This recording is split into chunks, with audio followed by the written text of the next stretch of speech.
नमस्कार, आप देख रहे हैं विपक्ष ऑलवेज विद हम। मैं हूं परवीन शेख। कर्नाटक का सियासी संकट खत्म होने का नाम नहीं ले रहा है। सिद्धारमैया और शिवकुमार के बीच मुख्यमंत्री पद को लेकर छिड़ी जंग खत्म होने का नाम नहीं ले रही है और इस बीच मल्लिकार्जुन खड़गे ने कहा है कि जरूरत पड़ने पर दोनों को दिल्ली बुलाया जाएगा। सियासी घमासान तो तमिलनाडु में भी मचा है। कांग्रेस और डीएमके की तनातनी के बीच आज राहुल गांधी तमिलनाडु के दौरे पर है। कांग्रेस आलाकमान ने डीएमके के साथ बातचीत के लिए 5 सदस्यीय कमेटी भी बनाई है। 18 जनवरी को दिल्ली में तमिलनाडु कांग्रेस नेताओं के साथ राहुल गांधी और खड़गे की बैठक भी होनी है, लेकिन उससे पहले राहुल के तमिलनाडु जाने से ये कई सवाल इस पर खड़े हो रहे हैं। इधर दिल्ली में बीजेपी और आम आदमी पार्टी के बीच भी ठन गई है। बीजेपी ने आतिशी के खिलाफ मोर्चा खोल रखा है, तो पंजाब में आम आदमी पार्टी ने बीजेपी नेता कपिल मिश्रा के खिलाफ जंग छेड़ रखी है। बीजेपी बनाम आम आदमी पार्टी की इस सियासी लड़ाई में पुलिस की एंट्री से मामला काफी गंभीर हो गया है। इन मुद्दों पर चर्चा के लिए स्टूडियो मौजूद हैं कैपिटल टीवी के editor in chief doctor Manish Kumar और एग्जीक्यूटिव एडिटर राजीव कुमार। आप दोनों का बहुत बहुत स्वागत है। धन्यवाद। डॉक्टर साहब, सियासी संकट जो कर्नाटक में चल रहा है वो अभी उसी रफ्तार उसकी कहें कि और ज्यादा तेज हो गई है, लेकिन इस बीच खड़गे का बयान आना और राहुल गांधी का तमिलनाडु के दौरे पर जाना क्या संकेत है? देखिए, वहां कुछ भी ठीक नहीं है। सारे लोग पॉलिटिशियंस जो है वो तारीख एस्ट्रोलॉजर से निकाल के देखते हैं। 16 तारीख जो है मुकर्रर किया गया है जी कि वहाँ डीके शिवकुमार कुछ नया कांड करने वाले हैं, क्योंकि अब उनके बर्दाश्त के बाहर चीज़ें चली गई है। आज जिस तरह का बयान कर्नाटक के मीडिया में आ रहा है और जो वहाँ के सूत्र बता रहे हैं, जो कर्नाटक की पॉलिटिक्स से जुड़े हुए, इन लोगों ने अब ये रोड मैप तैयार कर लिया है कि अब ईंट से ईंट बजा दी जाएगी। इसका कारण ये है, खुलासा ये हो रहा है कि इससे पहले कि उर्स साहब जो सबसे ज़्यादा समय तक कर्नाटक के मुख्यमंत्री रहे, कर्नाटक मीडिया ये बता रही है कि जो बातचीत हुई, सिद्धारमैया ने कहा था कि मुझे वो रिकॉर्ड तोड़ देने दो। 6 तारीख को वो रिकॉर्ड टूट गया। 6 तारीख को रिकॉर्ड टूट गया। अब कर्नाटक के राजनीतिक इतिहास में सिद्धारमैया सबसे लॉन्गेस्ट सर्विंग सीएम हो गए, सबसे ज्यादा समय तक। अब डीके शिवकुमार कह रहे हैं कि भाई अब तो हो गया। ये कहा क्यों बात आई? क्योंकि फिर सिद्धारमैया की तरफ से ये कह दिया गया, उनके समर्थकों की तरफ से, कि अब तो वैसे ही चलता रहेगा। कई सारे और भी सवाल पूछ लिए गए। हालांकि आज बैठक की गई, वो सुरजेवाला भी वही थे, खड़गे भी वही थे, सिद्धारमैया के घर जाकर के इन लोगों की बैठक हुई। तो ये जो लगातार बैठकें हो रही है और सोल्यूशन नहीं निकल रहा है, अब ये बताया जा रहा है कि अब इन लोगों को दिल्ली बुलाया जाएगा। वैसे क्या बात है?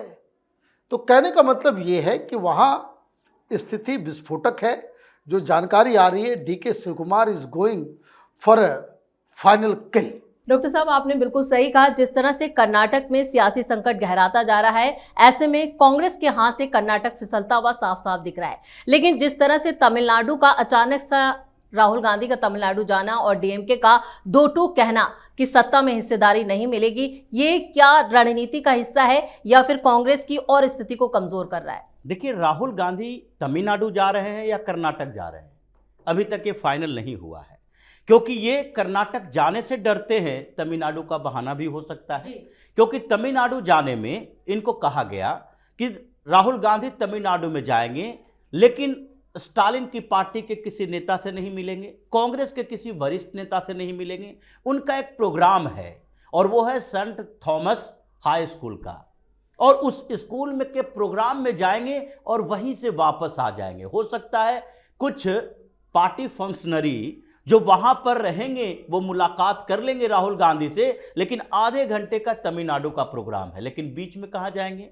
ये दिल्ली से डायरेक्ट तमिलनाडु तो जा नहीं रहे, उसके बीच में मैसूरू जाएंगे, वहां रुकेंगे। वहां स्टेट गवर्नमेंट इनका है कर्नाटक में, और कर्नाटक से स्टेट गवर्नमेंट का ये जो उड़न खटोला मिलता है, हेलीकॉप्टर, उसका उपयोग करके वो तमिलनाडु जाएंगे।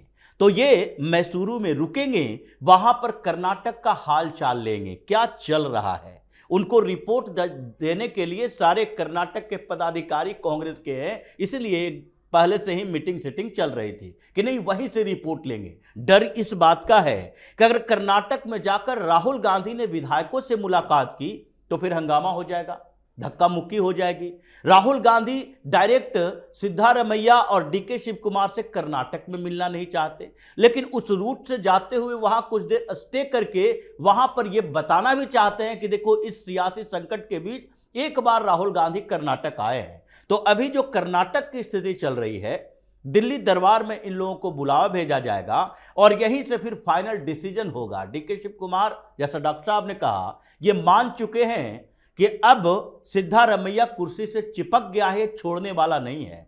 जब तक हम अंतिम दाव नहीं लगा लेते कि या तो मुख्यमंत्री बनाओ या तो हमारे पास 35-40 विधायक मेरे साथ हैं और कुछ विधायक ऐसे हैं जो कि भारतीय जनता पार्टी जेडीएस के साथ भी हैं। जैसे सतीश जारकिहोली पिछली बार भी दिल्ली आए थे तो वो सीधे मुलाकात करने के लिए देवगौड़ा के पास चले गए। उनका मानना है कि ये जो डिप्टी सीएम और सीएम का विवाद चल रहा है, कभी हमें भी तो डिप्टी सीएम बनाया जाए। इन लोगों की अपनी अपनी लॉबिंग चल रही है, तो इसलिए कर्नाटक का सियासी संकट एक बार फिर राहुल गांधी का इंतजार कर रहा है। और तमिलनाडु में तो उन्होंने ही क्रिएट करवाया।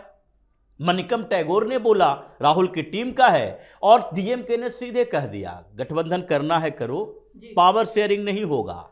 ये स्टालिन अकेले सरकार चलाना जानते हैं और आगे भी चला सकते हैं अगर जीत हुई तो, लेकिन फिर भी पावर शेयरिंग के साथ स्टालिन अपने आप को कमजोर महसूस नहीं करवाना चाहेंगे ये चुनाव से पहले। देखिए दूसरी तरफ क्या हो रहा है, दूसरी तरफ एआईएडीएमके के साथ भारतीय जनता पार्टी का गठबंधन, उसके बाद पीएमके के साथ भारतीय जनता पार्टी का गठबंधन।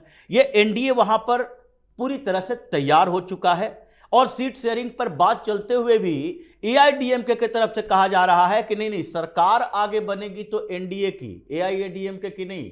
सरकार में भारतीय जनता पार्टी के भी मिनिस्टर होंगे, ऐसा नहीं है कि सिर्फ एआईएडीएमके का ही मिनिस्टर हो, मुख्यमंत्री से लेकर सारे मिनिस्टर तक। तो एक तरफ पावर शेयरिंग का, सीट शेयरिंग का फार्मूला पूरी तरह से तैयार है और दूसरे तरफ जो पहले से गठबंधन था वो भी टूट के कगार पर है। यानी कर्नाटक और तमिलनाडु दोनों जगह कांग्रेस की परेशानियां बढ़ने वाली है, लेकिन परेशान तो आम आदमी पार्टी भी है। दिल्ली में जिस तरह से आतिशी के खिलाफ गुरुओं के अपमान को लेकर मामला गहराता जा रहा है, ऐसे में क्या जो बची कुची जो इज्जत है वो भी नीलाम हो जाएगी आम आदमी पार्टी की? देखिए बिल्कुल ही अननेसेसरी का फाइट आम आदमी पार्टी ने पिक कर लिया है। आपने क्या सोचा कि पंजाब में एफआईआर कर देंगे, मंत्री को घसीट के लिए चले जाएंगे और आप गिरफ्तार कर लोगे तो उससे क्या आपको हासिल हो जाएगा? ये समझ में नहीं आ रहा है कि अरविंद केजरीवाल को हुआ क्या है। आपने वहां एफआईआर किया और यहां हाउस से जो है हाउस कमेटी ने कहा कि इधर आओ, कौन कौन पुलिस ऑफिसर, कौन कौन फन्ने खाप बन रहे हो एफआईआर दर्ज कराने वाले, अब जरा उनको नोटिस भेजा गया है। और ये इस तरह की कमेटी के पास से अधिकार है अरेस्ट करवा ले दिल्ली में, हवा तक नहीं लगेगा। ये जो पुलिस पॉलिटिकल पार्टी के दलाल की तरह जो काम करना शुरू कर चुकी है, जैसे वह कलकत्ता के अंदर हो या फिर पंजाब के अंदर हो, ये तो आप एनआरकी की तरफ लेकर के जा रहे हो। छोटी सी बात थी, राजनीति में तिल का ताड़ तो बनाया ही जाता है और तिल का ताड़ कैसे बनाया जाता है तो केजरीवाल से बेहतर कोई जानता है। केजरीवाल तो इसमें माहिर है। तुम्हारी गोली तुमको ही खिलाई जा रही है तो पिटपिटा रहे हो, बौखला गए हो। भाई जब से चुनाव के बाद कपिल मिश्रा का कोई नाम नहीं ले रहा था, जब से मंत्री बना कभी उसका चेहरा सामने आया, आपने हीरो बना दिया अचानक से फिर से। अभी तो डिमांड होने लग गई, अभी वो दिल्ली में भी नहीं है, मुंबई में प्रचार के बाद डिमांड आ गया ना। लोग याद करें, अरे ये कहां है हिंदूवादी, बुलाओ बुलाओ बुलाओ। तो आप क्या करना चाह रहे हो? या सिर्फ you are driven by hate, you are driven by ego? ये किस तरह का पॉलिटिक्स है एफआईआर? तो एफआईआर करने में बड़ा मजा आता है। असल बात ये जेल में रहा है ना, अंदर के पीड़ा को समझता है कि भाई जेल में रहने से कितना दुख होता है और यही टेस्ट जो है वो सबको दिलाना चाहता है कि जो भी मेरे खिलाफ है जेल में डाल दो और ठीक हो जाएगा। ये दैट काइंड ऑफ माइंडसेट, कभी जेल में डाल दो ठीक हो जाएगा। अरे बाबा, जो आदमी अपने दोस्त जिसने बहुत बड़ा कंट्रीब्यूशन किया आम आदमी पार्टी को यहाँ तक पहुँचाने में, कुमार विश्वास, उसके यहाँ पुलिस भेज दे रहा है। तो ये तो आप गलतियों से आप सीखोगे नहीं। और ये जितना ज़्यादा लंबा चलेगा, ये गुरुओं के अपमान का मामला, ये जितना लंबा चलेगा, केजरीवाल को उतना ज़्यादा नुकसान होगा। बिल्कुल राजीव सर, दिल्ली में जो जंग छिड़ी है बीजेपी और आम आदमी पार्टी के बीच, ये कहाँ जाकर रुकेगी? देखिए, जंग तो दोनों जगह छिड़ी है, पंजाब में भी और दिल्ली में भी। जी, ये अलग बात है कि पंजाब में आजकल आम आदमी पार्टी अकेले पड़ी हुई है, दिल्ली में कांग्रेस चुप बैठी हुई है, आम आदमी पार्टी के खिलाफ कुछ कर नहीं रही। पंजाब के अंदर भारतीय जनता पार्टी भी आम आदमी पार्टी के खिलाफ है, अकाली दल भी है, कांग्रेस पार्टी भी है। ये सब मिलकर मोर्चा खोले हुए हैं कि देखो, पिछली बार गलतियों के कारण ही, ये सारी पार्टियों की गलतियों के कारण ही आम आदमी पार्टी वहां आई, और आज ये सारी पार्टियों के नेताओं को फंसाने में लगी है। अकाली दल के नेता को जेल भेज दो, भारतीय जनता पार्टी के 3 नेताओं को गिरफ्तार कर लो, और कांग्रेस के तो लगभग 10 से 12 ऐसे नेता हैं जिसको ये फ्रेम कर चुका है। तो इसीलिए अरविंद केजरीवाल की जो पॉलिटिक्स है उसमें ये दांव बड़ा उल्टा पड़ गया है। परसेप्शन की लड़ाई है। ये दिल्ली में परसेप्शन चला और वो पंजाब तक पहुंचा। आम आदमी पार्टी को लगने लगा ये पंजाब में भी हर गुरुद्वारा में ये मसला चल रहा है। आतिशी कौन है जो विधानसभा के अंदर हमारे गुरु का अपमान कर दी? और उसके बाद ये जब पंजाब में सवाल पूछे जाने लगे आम आदमी पार्टी के नेताओं पर, तो उसके बाद इसने सोचा कि अब भारतीय जनता पार्टी को इसमें घसीटो कि हमने अपमान नहीं किया बल्कि कपिल मिश्रा ने अपमान किया है। अब इसी परसेप्शन के लिए अरविंद केजरीवाल आम आदमी पार्टी कपिल मिश्रा पर एफआईआर दर्ज करवा रहा और बदनाम करने की कोशिश कर रहा। लेकिन 16 तारीख को फिर से भारतीय जनता पार्टी की तरफ से प्रोटेस्ट है इस मुद्दे पर।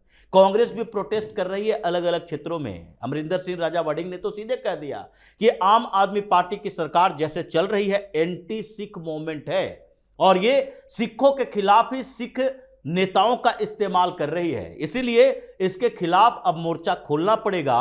गुरुद्वारा से खोलो या फिर दूसरी जगह से खोलो। इसलिए अब आम आदमी पार्टी को लग रहा है कि सबसे बड़ा आधार जो था वही आधार हमारा खिसक गया, तो अब छटपटाहट में एफआईआर दर्ज करे, किसी को गिरफ्तार कर ले, जेल भेज दे, या फिर कोई और कॉन्स्पिरेसी कर ले। पार्टी की सरकार अब इसकी जाने वाली है। राजीव सर, इस तमाम जानकारी के लिए और सटीक विश्लेषण के लिए आप दोनों का बहुत बहुत धन्यवाद। धन्यवाद। कर्नाटक का सियासी संकट कांग्रेस पर भारी पड़ने वाला है। तमिलनाडु में सत्ता में हिस्सेदारी मांगकर पार्टी ने अपने ही पैरों पर कुल्हाड़ी मार ली है, जिससे दक्षिण भारत में कांग्रेस की स्थिति कमजोर होती नजर आ रही है। इधर बीजेपी बनाम आम आदमी पार्टी में छिड़ी जंग से पंजाब में केजरीवाल बैकफुट पर आ चुके हैं। इस खास शो में इतना ही। वीडियो कैसा लगा कमेंट करके अपनी राय जरूर दें। वीडियो को लाइक करें, शेयर करें और कैपिटल टीवी को सब्सक्राइब जरूर करें। धन्यवाद।